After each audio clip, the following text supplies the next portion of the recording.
معزز سامعین کرام، السلام علیکم ورحمۃ اللہ وبرکاتہ۔ یہ تصویر جو آپ کو نظر آ رہی ہے یہ کوئی عام منظر نہیں ہے، بلکہ یہ بارود کے ذرات پر گولیوں کی بوچھار میں ملبے کی ڈھیر پر نماز عشق ادا ہو رہی ہے۔ آپ سوچ رہے ہوں گے کہ آخر یہ کون لوگ ہیں؟ آئیے ہم بتاتے ہیں۔ یہ وہ لوگ ہیں جن کے ایمان پہاڑ سے بھی زیادہ مضبوط ہیں۔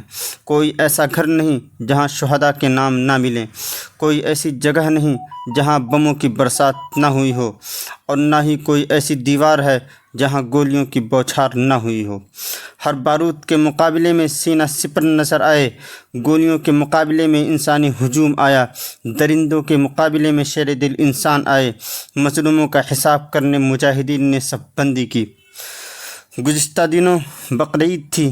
حضرت ابراہیم علیہ السلام کی سنت کی تکمیل کے لیے کروڑوں مسلمانوں نے قربانی کے لیے جانور منتخب کر انہیں اللہ کے راستے میں قربان کیا، لیکن میرے غزہ میں اللہ کے راستے میں قربانی کے 9 مہینے سے زائد ہو گئے، جہاں ہر قدم پر مقدس جماعت اپنا لہو پیش کر رہی ہے، اور یہ قربانی اللہ کے لیے، اللہ کی مسجد کے لیے ہے، اور یہ قربانی اللہ کے سب سے بڑے دشمن کے مقابلے میں ہے۔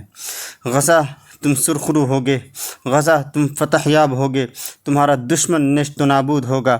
تمہارے دشمن غزہ کی ریت میں کئی سالوں سے اپنی فوجیوں کی ذرات تلاش کر رہے ہیں، لیکن انہیں کچھ نہیں ملا۔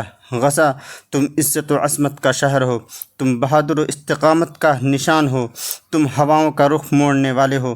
تمہارا وجود عالم اسلام کے لیے ایک فخر و شرف کی بات ہے۔ تمہاری جرأت نوجوانوں کے لیے مشعل راہ ہے۔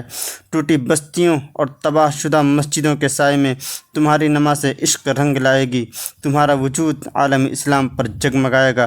تم بلند رہو گے انشاءاللہ۔ والسلام علیکم ورحمۃ اللہ وبرکاتہ۔